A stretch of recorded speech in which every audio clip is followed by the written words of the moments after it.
మీర్పేట్ మహిళ మర్డర్ కేసులో సంచలన విషయాలు బయటకు వస్తున్నాయి. భార్య మాధవీలతను దారుణంగా భర్తే హత్య చేసినట్టు పోలీసులు నిర్ధారణకు వచ్చారు.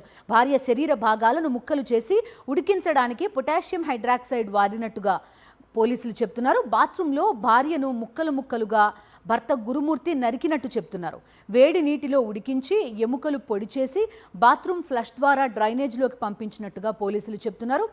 బ్లూ రేస్ టెక్నాలజీతో గురుమూర్తి ఇంట్లో ఆధారాలు సేకరించారు పోలీసులు.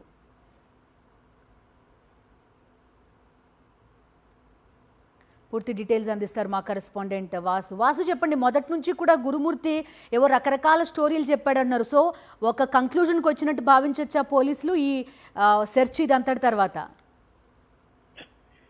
ఎస్ బిందు, మీరుపేట మహిళ మాధవీలత హత్య కేసుకు సంబంధించి భర్తే దారుణంగా హత్య చేసినట్టుగా పోలీసులు నిర్ధారించారు. అయితే భార్య శరీర భాగాలను ముక్కలుగా నరికి వాటిని పొటాషియం హైడ్రాక్సైడ్ వినియోగించి త్వరగా ఉడికే విధంగా ఆయన వాటర్ హీటర్ ద్వారా తర్వాత శరీర భాగాలన్నీ కూడా డ్రైనేజ్ ద్వారా డ్రైనేజ్ ఫ్లష్ ద్వారా కూడా వాటిని సంక్షేమంగా చేశాక ఆ బోన్స్ సంబంధించి కూడా రోటీ మేకర్ స్టవ్ పైన కూడా బోన్స్ కాల్చి వాటిని పొడి చేసి దాన్ని కూడా బాత్రూమ్ ఫ్లష్ ద్వారా కూడా డ్రైనేజ్ గా పోలీసులు నిర్ధారించారు. కానీ దీంతో ఆధారాల కోసం అయితే పోలీసులు ముఖ్య పట్ల పరిశీలిస్తా ఉంది. బ్లూరేస్ టెక్నాలజీతో కూడా ఆ బాత్రూమ్ తో పాటు బయట ఇంట్లో హత్య జరిగిన ప్రాంతంలో కూడా కొన్ని ఆధారాలు సేకరించారు. వాటిని పిల్లల డిఎన్ఏతో సరిపోల్చి చూస్తున్నారు.